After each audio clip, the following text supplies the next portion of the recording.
यार मैं जाऊंगा पहले हफ्ते में यश राजा धर्मा की फिल्म साइन कर लूंगा, दूसरे मतलब 3 महीने बाद मेरा रिलीज हो जाएगा and then life will be sorted. You were very clear कि बॉस मैं टीवी में तो काम नहीं करूंगा। जी क्यों? बॉम्बे किस लिए आ रहे हैं? अगर आप सिर्फ फेम और पैसों के लिए आ रहे हैं तो आप बहुत जल्दी डिसिल्यूजन हो जाएंगे। रिजेक्ट करना बहुत मुश्किल होता है स्क्रिप्ट को, खास करके जब आप जानते हैं कि आपकी जर्नी की शुरुआत वहाँ से हुई है जहाँ पर पहले लोग आपको रिजेक्ट किया करते थे। पर उन दिनों में बहुत ही हार्टलेस प्रोसेस हुआ करता था जहाँ पर आपको दरवाजे पर ही देखकर आउट या आउट है या इन। सोशल मीडिया, ये तो भारी सवाल पूछा है आपने। People casting of social media, कलाकार का काम बहुत अलग होता है क्योंकि चर्चित होने में और यादगार होने में जमीन आसमान का जो है फर्क। आई वॉज इन ऑ क्योंकि मेरे मन में सब एवरीथिंग फ्रॉम कुछ कुछ होता है to Bunty Babli to Black, all those images flash. So I tried to spend as much time on set as I could with her. जिस दिन मेरे सीन नहीं थे तब भी मैं पहुंच जाता था। Irfan Khan sir, because just this passion, and बहुत हम एक्टर्स होते हैं जो अपने आंखों से सब कुछ कह देते हैं, and he was one of them. I just remember him being the most intelligent actor who I ever worked with. College में बहुत अलग हुआ करता था। दिल्ली में जब सर्दियां होती है तो चाय और कॉफी से काम नहीं चलता। मैं सिर्फ इतना कहना चाहूँगा। Influencers do things so that they have followers, and actors have followers because of the things that they're doing. Hello, hi, आदाब, नमस्कार, सत श्री अकाल। आप देखना शुरू कर चुके हैं बॉलीवुड बबल और मेरा नाम है अविनाश पाल। आज मेरे साथ मौजूद है सुल्तान ऑफ दिल्ली। इनकी एक्टिंग में बहुत फोर्स है। इनकी काली काली आंखों के लूप लपेटा में हम सब छिछोरे हो गए हैं। इन्होंने ऑन स्क्रीन कभी रानी मुखर्जी और जॉन अब्राहम को परेशान किया तो कभी एक नहीं बल्कि दो हीरोइंस के साथ रोमांस किया।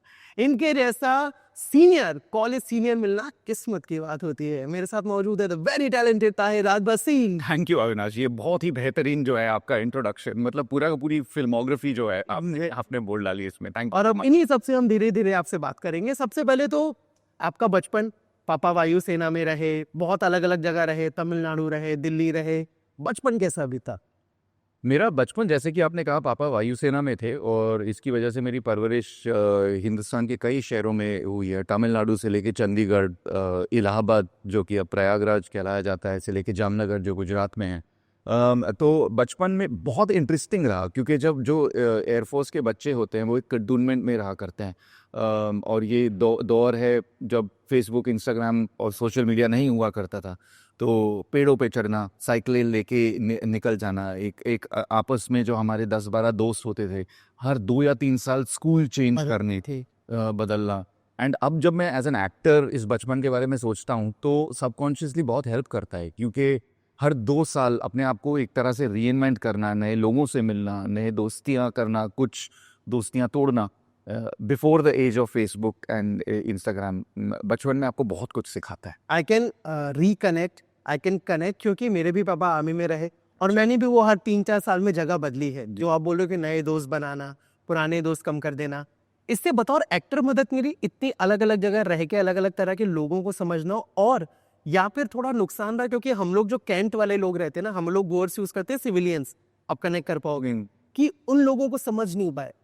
एक तरह से मैंने दोनों जिंदगियां जी हैं क्योंकि कंटोनमेंट में रहते थे, पर मेरा जो स्कूल होता था वो हमेशा कंटोनमेंट के बाहर था। तो जो मेरे जो दोस्त हुआ करते थे वो थे जैसे एयरफोर्स या आर्मी में बोला करते हैं सिविलियंस हुआ करते थे। तो एक तरह से दोनों कल्चर्स, एक भाषा और एक कल्चर हुआ करता था कैंटोनमेंट के अंदर, और दूसरा हर लोकल जगह का जो कल्चर हुआ करता था या खाना हुआ करता था। और उसके बाद जब मैं अपना मास्टर्स करने विदेश गया था जहाँ पर मैंने फिल्म और मीडिया और एक्टिंग के बारे में पढ़ा, जब हम बाहर होते हैं देश के तो हम हमेशा देखते हैं कि वो ये है, like we identify as Indians, एक देश को एक तरह से देखते हैं। पर जब आप हिंदुस्तान के हर शहर में देखते हैं तो जानते हैं कि हर जगह की एक अलग पल्स है, एक अलग कल्चर। मेलबर्न पहुंचे कैसे? आपने एकदम से बताया कि मैं जब विदेश गया, बट वो जाने की जर्नी कैसी थी? पापा रहे वायुसेना में, तो वो इजी था कि पापा मेरे को ये स्टडी परस्यू करना है, उनको कन्विंस करना है, क्योंकि मेरे साथ था कि पापा आर्मी में तो तुम्हें भी उसी में जाना है। मेरे को और कुछ इनफैक्ट तब पता ही नहीं होता था। डॉक्टर, इंजीनियर, आर्मी, 3 चीजें। आपके साथ था वैसा? फैमिली में देखा जाए तो मेरे हैं, मतलब डॉक्टर्स हैं, एयरफोर्स में हैं और फाइनेंस में हैं, जो स्टैंडर्ड जो करियर्स होते हैं वैसे। पर मेरे फैमिली में फुल फ्रीडम थी कि आप जो करना चाहें कंडीशन बस ये था कि आप जिस भी एरिया या फील्ड में घुस रहे हैं तो उसमें तैयारी के साथ जाएं। तो मुझे याद है कि जब मैं कॉलेज में था दिल्ली यूनिवर्सिटी में, तो तभी मैंने थिएटर शुरू कर दिया था बैरी जॉन के यहाँ पे। तो उसमें एक तरह से एक एक्टिंग की जो बेसिक्स, जो फाउंडेशन होती है, वहाँ बनी थी। और फिर उसके बाद एक इंटर्नशिप करी थी मैंने एक मीडिया हाउस में दिल्ली में। और वहाँ पर ऑन कैमरा एक्सपीरियंस, एक प्रोडक्शन काम कैसे करता है, लाइटिंग कैसे काम करती है, ये सब मिला। तो मुझे लगा उस वक्त कि मैं अब तैयार हूँ बॉम्बे जाने के लिए। पर मेरे कई दोस्त थे उस वक्त जो फर्दर स्टडीज़ कर रहे थे। कई लोग SRFTI जा रहे थे, FTI, कुछ लोग लंदन, ऑस्ट्रेलिया। तो फिर मेरे को ऑस्ट्रेलिया से एक स्कॉलरशिप मिली बेस्ड ऑन मैंने जो मीडिया हाउस में काम किया हुआ था, जो थिएटर काम किया था, उसमें एक स्कॉलरशिप मिली। तो मैंने बोला यार, अगर 2 साल का एक कोर्स मिल रहा है 1 साल की फीस में, then why not go and give it a shot. And I am so glad that I did, क्योंकि एक तरह से जब आप फैमिली के साथ रहते हैं और अपनी सारी ज़िंदगी अपने फैमिली के साथ गुजारी है, यू आर वेरी स्पॉइल्ड इन अ वे। क्योंकि अगर खाना बनाना है तो मम्मी आज ये कर दो, कपड़े धोने हैं तो घर में हमेशा एक घर में काम करने वाली हो, स्कूल जा रहे हैं तो कोई छोड़ के आ रहा है। स्पेशली अगर आप फौजी अपब्रिंगिंग के साथ हों तो हमेशा आपके साथ एक आर्मी रहती है, जो रहती है, जो एक ऑफिसर और उनके फैमिली के साथ रहा करते हैं। और जब आप अब्रॉड जाते हैं तो ऑल ऑफ अ सडन सब कुछ आपको, बेसिक्स से लेके कि घर ढूंढना, अपने कॉलेज के आइटम्स का करना, ट्रांसपोर्टेशन ढूंढना, ग्रोसरीज खुद खरीदना, ये कहने में एक सिंपल सी चीज़ें हैं। पर जब आप ओवरसीज़ होते हैं तो आधी ज़िंदगी आपकी अपने आप को टेक केयर ऑफ करने में लग जाती है। And I am so happy that I went, क्योंकि एक तरह से एक बॉम्बे का फाउंडेशन वहाँ पर बना। क्योंकि मुंबई में जब मैं आया, यहाँ पर मेरी कोई फैमिली नहीं थी एंड सब कुछ टू स्टार्ट फ्रॉम स्क्रैच। मेरे कुछ दोस्त थे जिनके साथ मैं रहा था कुछ महीने घर ढूंढते वक्त। और जो भी बॉम्बे आया हुआ है, मुंबई आया हुआ है, वो जानते हैं कि यहाँ पर जब आप बाहर से आते हैं तो घर ढूंढना ही मतलब सबसे बड़ा था। 3 या 4 महीने इसी बात में लग जाते। मेलबोर्न में जब थे और जॉब्स किए या फाइनेंशियल स्टडीज, वो फाइनेंशियल सिचुएशन थे? सो नहीं, I think as an experience मैंने और जॉब्स किए। मैंने कैफ़े में काम किया as a barista. That is where my love for coffee started off. और उसके बाद फिर जब मेरा masters it came to the end of completion, तो तब एक प्रॉपर एक ऑफिस टाइप में एक इंटर्नशिप करी थी। And that was to do also with media and how the Australian government sees Indian media, and it was great experience. Also, it was, and in student life, anything that can pay you is amazing. तो उस वक्त क्या करते थे, क्योंकि Australia में आपको as a student visa के साथ साथ आपको एक काम करने का वीज़ा मिलता है। मंडे टू फ्राइडे काम किए, फिर जितने भी पैसे कमाए दोस्तों के साथ मिलकर कहीं पिकनिक में चले गए, कहीं कॉन्सर्ट में चले गए। And I really remember those times as a very exciting adventurous time of my life. Melbourne के इनिशियल डेज मुश्किल थे या मुंबई के? Both in a different way. I think Melbourne के इनिशियल डेज मुश्किल मेरे लिए इसलिए थी क्योंकि आप जानते हैं कि आप विदेश आए हैं, आपके पेरेंट्स जो है आपको फ़ीस में मदद कर रहे हैं, आपको रिजल्ट्स लाने हैं, साथ साथ में आपको एक तरह से अपना घर संभालना है। तो for the first time being out of home was difficult. Mumbai मुश्किल इसलिए था क्योंकि जब मैं 22-23 साल का था, जब मैं आया था, एक वो होता है कि यार मैं जाऊंगा, पहले हफ्ते में यशराज या धर्मा की फिल्म साइन कर लूंगा, दूसरे मतलब 3 महीने बाद मेरा रिलीज हो जाएगा and then life will be sorted. फिर यहाँ पर आकर पता लगता है कि वो लाइफ सॉर्ट करने में कितना वक्त लगता है, सच्चाई समझ आती है। पर मैं बहुत अपने आप को खुशनसीब मानता हूँ कि एक वो यशराज की फिल्म का सपना लेकर आया था। मर्दानी जो थी वो आई थी। हालांकि वो एक कोट अनकोट 90s टाइप की यशराज की फिल्म नहीं थी, बट एक तरह से एक उसमें भी खुशनसीब था क्योंकि it was different from any cinema, shift of cinema. It was different from anything, and in that difference, because so many people in that year made a debut, but this one I am very fortunate, made a mark amongst the audience, and I still get messages for that film. Rani Mukherjee, पहली बार जब देखा उन्हें, what was the feeling? क्योंकि the Rani Mukherjee और ताहिर राज भसीन जो कुछ cameos करके आए हैं, बट मतलब कैसा, क्या चल रहा था उस वक्त जहन में? आई वॉज इन ऑ, क्योंकि मेरे मन में सब एवरीथिंग फ्रॉम कुछ कुछ होता है to Bunty Babli to Black, all those images flash. And then very quickly मैंने एक हफ्ते में रियलाइज किया कि if I don't stop seeing Rani Mukherjee and start seeing Shivani Shivaji Roy, which was the character that she was playing, तो एक बहुत ही फॉल्स परफॉर्मेंस लगेगी. So I try to spend as much time on set as I could with her. जिस दिन मेरे scene नहीं थे तब भी मैं पहुंच जाता था.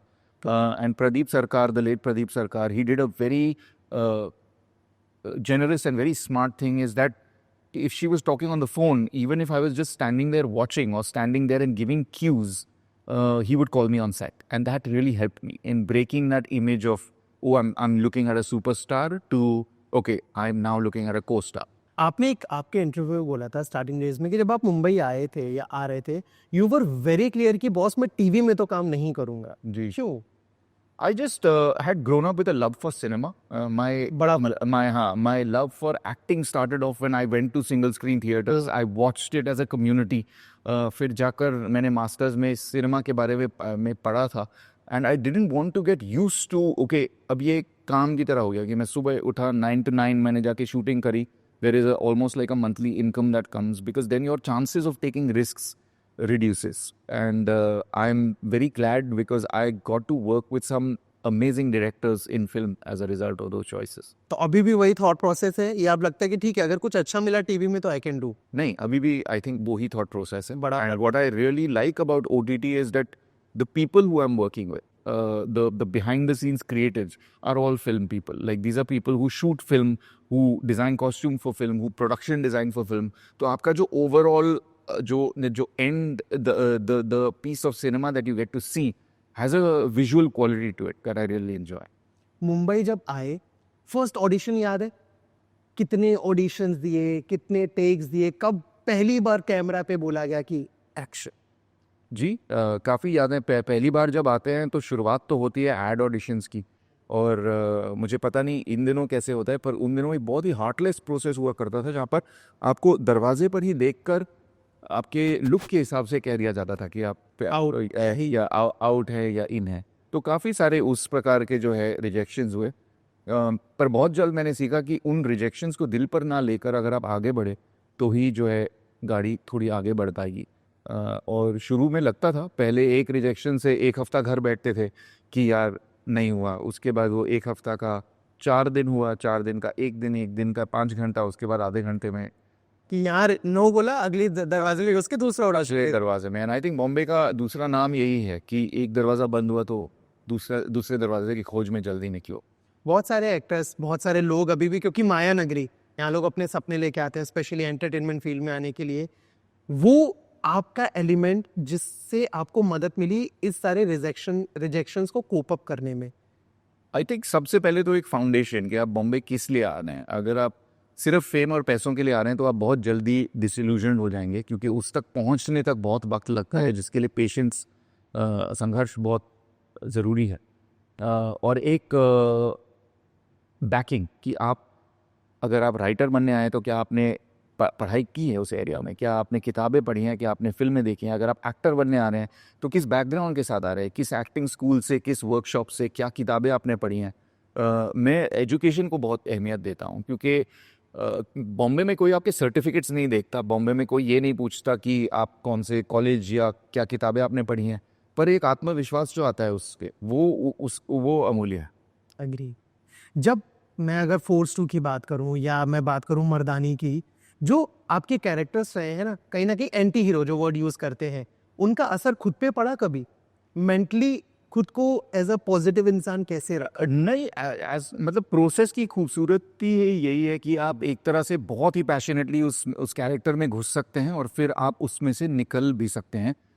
हालांकि जैसे कि एक स्पोर्ट होता है, ये भी एक प्रैक्टिस की तरह आप घुस पाते हैं और फिर निकलने में थोड़ा वक्त लगता था इनिशियली, पर वो वक्त धीरे धीरे कम हो जाता है. ये काली काली आंखें को मैं ऐसा कहूँगा कि वो एक ऐसा किरदार है जिसमें से निकलने का, खासकर कि सीज़न 2 में मुझे थोड़ा सा वक्त ज़्यादा लगा था, क्योंकि वो जिन लोगों ने देखा है किरदार ही इस प्रकार का है कि हमेशा स्ट्रेस में रहता है, हमेशा एंग्जाइटी में रहता है. तो उसमें थोड़ी मुझे 1-2 महीने बाद पता लगा कि यार शायद कैरेक्टर का स्ट्रेस मुझ में अभी भी है. सीरीज में आपका एक डायलॉग है, किसी इंसान की नफरत से मुकाबला करना आसान है, जुनूनी मोहब्बत से मुकाबला करना भारी पड़ जाता है. जी. ये अगर मैं आपकी लाइफ से समझना चाहूँ, कभी कोई ऐसा वाकया हुआ, कुछ ऐसा रहा? मेरे ख्याल मोहब्बत है ही ऐसा इमोशन कि वो जब होता है तो जुनूनी मोहब्बत या तो हो या तो फिर ना हो। कई बार हुआ है जब, और मुझे जब इश्क या मोहब्बत होता है, चाहे वो किसी इंसान से या जगह से या काम से हो, तो वो पूरा 110% के साथ ही होता है। And I wouldn't want to live in any other way, क्योंकि वो हाफ हार्टेड चीज़ करना मुझे पसंद नहीं, नहीं जमता। कोई फैन मूवमेंट याद है, crazy fan movement? Crazy fan moments मुझे याद है, मैं एक बारी फ्लाइट में चढ़ा था एंड एक छोटी सी बच्ची थी, अपने फैमिली के साथ आई थी और वो एक तस्वीर खिंचाना चाहती थी, पर क्योंकि हम सब लोग बोर्ड कर रहे थे तो एयर होस्टेसेस चाहते थे कि वो जाके अपनी सीट पे बैठ जाए, क्योंकि अगर हम तस्वीर खिंचाते तो सब लोग की लाइन लग जाए। तो उस सीट पर बैठी, पर वो इतने जोर जोर से रोने लगी कि फिर अल्टीमेटली एयर होस्टेसेस कोई रोकनी पड़ी बोर्डिंग, वो आई, उसने तस्वीर खींची and it was very sweet and it was also very humbling, क्योंकि करियर में ये काफ़ी शुरुआत में हुआ था that you can have such an impact on such innocence at such an early age in their life. So it's something that I always remember. मेरे को ना आपकी फिल्मोग्राफी देख के कुछ लोग याद आते हैं, जिनमें एक है शाहरुख खान, जी। एक है इरफान खान साहब। एंटी हीरो शुरुआत उन लोगों की, आपकी भी वही, दिल्ली कनेक्शन। क्या जब सोचते हो उनके बारे में, या ये डिसीजंस जो लिए, ये लक मानते हो या बहुत प्रिसाइजली सोचा कि नहीं मेरे को पहले ऐसे कैरेक्टर करने हैं, फिर ठीक है इमेज चेंज करूंगा तो मैं कुछ शाम जैसा मंटो के लिए कर लेता हूँ, अच्छा फिर ठीक है डायरेक्ट कर लेता हूँ, ये कांस्टेंट थॉट था या एक ही जैसे कैरेक्टर्स ऑफर भी हो रहे थे? ये तो काफ़ी बड़ा कंपैरिजन कर लिया आपने, दो बहुत बड़े नाम लिए, so thank you for that. और इन दोनों को ही आप काफी पसंद भी करते हो। जी, और पसंद मैं दोनों को फॉर फॉर अमेजिंग रीजंस करता हूँ। Irfan Khan sir because just his passion, and बहुत कम एक्टर्स होते हैं जो अपने आंखों से सब कुछ कह देते हैं, and he was one of them. And even when he did a film like Hasil, in which he was playing an anti-hero, a negative character, there was an understanding, there was a human connection, and that you could see, अच्छा इसका इनका दिमाग ऐसा चलता है, ये ऐसे करते हैं। And Shah Rukh Khan, I mean, of course, there is a superstar stardom and everything that he stands for, but it's the stylization of even the anti-heroes that he played in Bazigar or Dar, or a charmer in DDLJ, and it is that stylization that brings that aura of stardom. And goal हमेशा ये रहा है कि good choices, entertainment with a little bit of style, and which is why it's a combination of both these amazing actors that you've named. Anti-hero की जो आपने बात करी और उसके बाद की जो जर्नी रही है, इतनी, मतलब मैं कहूँगा 50% planning, 50% luck, because in Bombay you don't always make the choices, your choices choose you. So it has always had to be कि अच्छा ये है, this is the most interesting thing that I want to do. Manto हो रहा है, एक superstar period film में play करने को मिलेगा, साथ में नवाज के साथ आपको 2 महीने बिताने को मिलेंगे, कितना कुछ सीखने को मिलेगा, चलो ये कर लेते हैं। छिछोरे बन रही है, नितेश तिवारी ने अभी दंगल बनाई है, इनके साथ कितना सीखने को मिलेगा, क्या फैंटास्टिक कॉलेज फिल्म है on paper. Let's go ahead and do it. And the same thing with 83, and then with ये काली काली आंखें। फिल्म छिछोरे में ऐसा कोई सीन याद है आपको जो लगता हो कि विनाश मेरे लिए सबसे ज्यादा चैलेंजिंग था, सबसे ज्यादा मजेदार था? टेरिक छिछोरे में मेरे लिए एक पाथ ब्रेकिंग रोल इसलिए था क्योंकि उस टाइम तक मैंने सिर्फ एंटी हीरोज प्ले किए गए, मंटो को छोड़ के, जो कि फेस्टिवल फिल्म थी, तो यहाँ पर जो है ज़्यादा लोगों ने उस वक्त देखी नहीं थी। तो छिछोरे में पहली बार एक ऐसा किरदार प्ले करने को मिला जिसका एक मज़ेदार साइड था, एक सॉफ्ट साइड था। वो अपने कॉलेज हॉस्टल बॉयज़ में इतना विश्वास करता था कि एक सीन है उसमें, बेवड़ा जब वो बीमार हो जाता है तो actually he breaks down crying, और एक इमोशनल एस्पेक्ट मैंने उससे पहले कभी नहीं किया था, तो उस तरह से खास था। दूसरी तरह से इसलिए क्योंकि उससे पहले मैंने रानी मुखर्जी के साथ काम किया था, जॉन इब्राहिम के साथ, नवाज के साथ, ये सब मंजे हुए सीनियर एक्टर्स थे। तो ये पहली बार एक ऐसा टाइम था कि जब सारे एक्टर्स मेरे सेम एज ग्रुप के, सबको उतना ही वक्त हुआ था, एक कॉलेज गैंग की तरह सब लोग हैंग आउट करते थे, तो एक मतलब पार्टी ही थी जो किसी ना किसी तरह नितेश तिवारी सर थे बिहाइंड द मॉनिटर, तो हम जानते थे ये फिल्म बन जाएगी।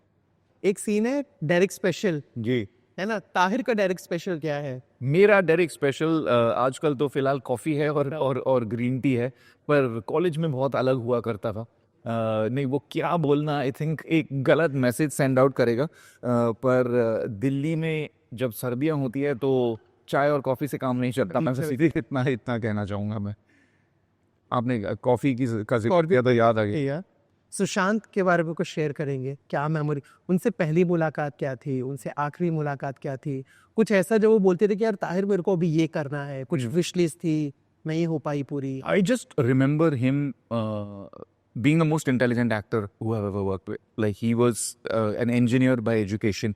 I remember the first time I met him, he was writing down at some metaphysical equation on paper. He was always reading, very invested in the character. And more than his wish list, he was always very encouraging. He was like, "Acha, tu kya kar raha hai? What are you reading? Make sure you do this." So just as the co-star who was more experienced and more senior, he was very very encouraging and very motivating on set. जो characters हैं, एक होता है आपको 10 for example scripts मिले, आपने कुछ select कर लिए जो फिल्मोग्राफी में भी देखी है, रिजेक्ट करना कितना इजी है? रिजेक्ट करना बहुत मुश्किल होता है स्क्रिप्ट को, खास करके जब आप जानते हैं कि आपकी जर्नी की शुरुआत वहाँ से हुई है जहाँ पर पहले लोग आपको रिजेक्ट किया करते थे।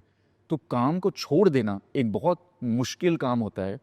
पर मेरे को एक बहुत ही मशहूर प्रोड्यूसर ने ये कहा था, मैं उनका नाम नहीं ले रहा, पर उन्होंने कहा था कि बॉम्बे में it's not your eyes that make you, it's your nose that make you. तो काम को ना कहना, जहाँ पर आपको लगता है कि नहीं यार ये मैं अपने पूरे दिल से नहीं कर पाऊंगा, वो भी ज़रूरी होता है, क्योंकि only when you say the right noes will you make time and space for the correct things to come in. So it's not always easy but it has to be done. आपके OTT का work भी, रंजिश ही सही, सुल्तान of Delhi, ये काली काली आंखें, इसके लिए कैसे चुन रहे हो? और डू यू थिंक कि OTT is the like new future, या ओटीटी और बड़े पर्दे में से क्या ज्यादा एंजॉय करते हो as an actor? I think mix of both. कुछ कहानियाँ होती हैं जैसे छिछोरे या 83 जिनको बड़े पर्दे पे अपने दोस्तों फैमिली के साथ देखने में मज़ा आता है, और कुछ कहानियाँ होती है जैसे ये काली काली आंखें जिनको चैप्टर वाइज अगर आप ओवर एपिसोड्स देखें, और कुछ आपने सैटरडे को देखे, कुछ संडे को देखे, फिर आपने जाके सोशल मीडिया पर उसकी बात करी, दोस्तों से चर्चा करी, वो ओटीटी की कहानियाँ हैं जिनका एक सीज़न, अगला सीज़न लोग देखना चाहते हैं। चैप्टर वाइज स्टोरी टेलिंग होती है। And OTT isn't the future, it is the present at the moment. We can just see the way it's taken over all our lives. And उसका काम I'm just choosing, मैं variety चाहता हूँ। Like अगर ये 3 projects भी अगर जिनका आपने जिक्र किया, रंजिश ही सही एक बहुत ही passionate high drama love story है पीरियड, सुल्तान ऑफ दिल्ली एक एक्शन ड्रामा है जो कि हॉटस्टार पर है, एंड ये काली काली आंखें तो एक तरह से पागलपन है, जुनूनियत, प्यार, मोहब्बत, एक तरह से एक भोलापन, और उसी भोलेपन को किस तरह एक कोने में पुश किया जाता है। बहुत ही इंटरेस्टिंग किरदार है, एंड मैं स्टोरी और किरदार और जॉनर के हिसाब से पिक करता हूँ कहाँ। आपकी जो ओटीटी का एक कंटेंट है रंजिश ही सही जी, वो उस पे बहुत बातें होगी, कहीं ना कहीं महेश भट्ट और परवीन बाबी के रिलेशनशिप पे लूजली बेस्ड है। जी। आप तक ये बातें पहुंची, या कभी महेश नहीं, भट्ट आपसे बात हुई? 100% है, लूसली बेस्ड है क्योंकि कुछ लिबर्टीज ली गई हैं उसमें, and Mahesh Bhatt sir was a creative producer on that, so he was very much on set and there was definite consulting that went on. पर ऐसी कोई कोशिश नहीं रह गई कि उसमें जो मेरा किरदार था उसको महेश भट्ट की तरह दिखना चाहिए और he should walk and act like it. Elements थे स्टोरी में जो कि स्टाइलाइजेशन के लिए इंस्पायर्ड थे उस कहानी से। सोशल मीडिया कितना जरूरी है as an actor? Social media, ये तो भारी सवाल पूछा है आपने, क्योंकि एक तरह से ज़रूरी है पर एक सीमा तक, मेरा ये मानना है, क्योंकि बहुत आसान होता है फिर पूरी तरह से सोशल मीडिया पर ही जीना। आप सुबह उठ रहे हैं तो सोशल मीडिया पे उठ रहे हैं, खाना खा रहे हैं तो मैं ये खा रहा हूँ, जिम जा रहा हूँ तो मैं ये जिम जा रहा हूँ, अभी मैं यहाँ जा रहा हूँ, वहाँ जा रहा हूँ, तो पूरी दुनिया एक तरह से to open up for exhibition can become very very dangerous both for the people watching you and for yourself. ये भी आजकल बहुत चल रहा है कि सोशल मीडिया फॉलोअर्स के बेसिस पे कास्टिंग हो रही है। अगर अच्छे मिलियंस में फॉलोअर्स हैं तो आपको बुला लेंगे, या बहुत बार नहीं बुलाते हैं। दूसरी तरफ इन्फ्लुएंसर्स भी अब एक्टर्स बन गए हैं, एक्टर्स को जाके सोशल मीडिया पे रील्स एंड ऑल बनाना पड़ रहा है। इस पूरे पर्सपेक्टिव को कैसे देखते हो? आई थिंक मैं बहुत खुशनसीब हूँ कि मैं ऐसे टाइम पर आया था जो कि इतना पहले भी नहीं था, कुछ ही साल पहले की बात है, जहाँ पर लोग काम जानते हैं। तो मेरी कास्टिंग अगर मैं ऑनेस्टली कहूँ तो कभी भी इन फॉलोअर्स के वजह से नहीं हुई। और अगर मैं एक डिफरेंस बताऊँ between what actors do and what influencers do, influencers do things so that they have followers and actors have followers because of the things that they are doing. और इसमें बहुत ज़मीन आसमान का फ़र्क है। जहाँ तक मैं अपने काम की बात करूँगा, मैं I live my life with the one principle कि सोशल मीडिया अपने आप को चर्चित करने के लिए होता है कि अभी मैं ये कर रहा हूँ, अभी मैं वो कर रहा हूँ, फिर एक तरह से एक प्रेशर हो जाता है। फिर आप एक एल्गोरिदम के you're a prisoner to the algorithm where every day or every hour at certain times you have to post. And एक कलाकार का काम बहुत अलग होता है क्योंकि चर्चित होने में और यादगार होने में ज़मीन आसमान का जो है फ़र्क। सोशल मीडिया यूजर्स से इंटरेक्ट करते हो? क्योंकि मेरे को याद है मैं आपका जब पूरा इंस्टाग्राम अभी स्क्रॉल कर रहा था तो फादर्स डे पे आपने तस्वीर शेयर करी थी पापा के साथ। उस पर मुझे एक बहुत प्यारा कमेंट दिखा, उस पर लिखा था आप अपने पापा जैसे दिखते हो। अच्छा, हाँ, नहीं ये बहुत प्यारा है। कभी अब मदर्स डे के कमेंट्स देखेंगे तो उसमें लिखा होता है कि आप मम्मी जैसे दिखते हो, तो वो डिपेंड करता है कि किस पेरेंट के साथ मैंने फोटोग्राफ लगाई है।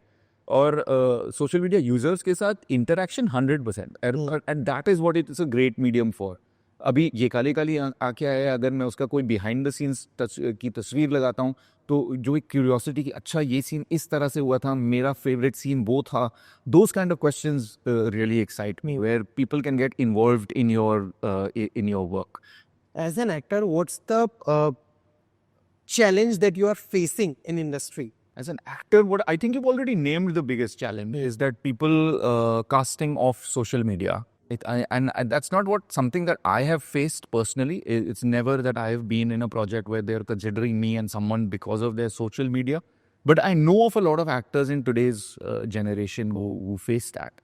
And if anyone who works in direction or writing is watching this, maybe a social media following gives you an indication of how good that person is at making reels, and that is a skill set. Don't get me wrong, it is a skill set कि आप रोज सुबह उठो, एक concept सोचो, उसके बारे में reel post करो, फिर देखो कि आपको लाइक्स मिले एल्गोरिदम के हिसाब से अपने, but that's not acting.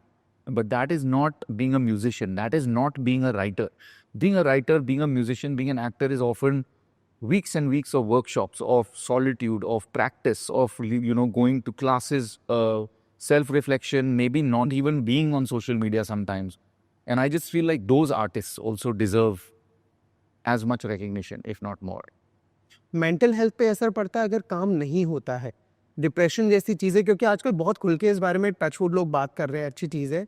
और बहुत लोग बोलते भी हैं कि जब काम नहीं मिलता है तो हम परेशान हो जाते हैं, या जब काम मिलता है तो सक्सेस सर चढ़ जाती है। आपके साथ कभी कुछ ऐसा हुआ कि काम नहीं मिल रहा है तो you are sort of depressed, काम मिल रहा है तो कभी किसी ने बोला कि यार, जैसे मैं मुकेश छाबड़ा से बात कर रहा था, मुझे याद है उन्होंने बोला कि अविनाश एक वक्त मेरे पास ऐसा आ गया था, मेरे ना सर पे घमंड चढ़ गया था कि मैं इनसे मिल रहा हूँ, उनसे मिल रहा हूँ, इसको काम दे रहा हूँ, उसको काम दे रहा हूँ। आपके साथ कभी कुछ ऐसा हुआ, इधर द लो फेस और द हाई फेस? शुरू में when you have like a mega success in something that you do, there is a sense of validation. There is a sense of कि हाँ यार, मतलब मैंने कर दिया, मैंने कर दिखाया. But Mumbai very quickly teaches you कि there is no such thing as a permanent high and there is no such thing as a permanent low. And in a way it is very humbling to give yourself that reality check. और time थोड़ा लगता है to understand कि हाँ यार, मतलब okay, there was a hit and I'm going through it right now with Ye Kali Kali Aankhein, like season 2. A lot of people are talking about it. It's trending on number 1. I'm very excited, but I also know, because of now having worked a couple of years, कि this lasts for a couple of weeks, a couple of months, and then you have to reinvent yourself, and then you have to start again back from square one. Yes, I've been through moments of extreme high, and because you've been through a moment of extreme high, you also go through the lows of okay, ये था 3 दिन पहले, 2 हफ्ते बाद अभी ये है.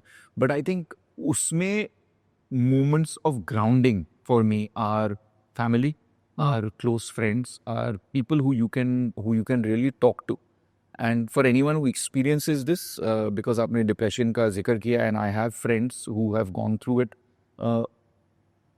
it's very important to be open and talk about it. And if you have a close friend to them, if you have family members to them, and if they cannot understand you, or you feel कि नहीं यार इनसे बात नहीं हो सकती, then to reach out to a mental health professional. And whether you need counseling or whether you need medication, it is very, very important that you get help. And don't just think of it as यार ये तो अभी 3-4 दिन चलेगा और 2 हफ्ते में ठीक हो जाएगा. It is a serious condition and something that needs attention. Thank you Tahir, thank you so much for the बातचीत Thank you. And all the very best for upcoming projects. Thank you और आप ऐसे ही आते रहे ऑन स्क्रीन, ऑफ स्क्रीन हमसे मिलते रहे। Thank you so much. Hi guys, this is Tahir Raj Bhasin and you're watching me on Bollywood Bubble.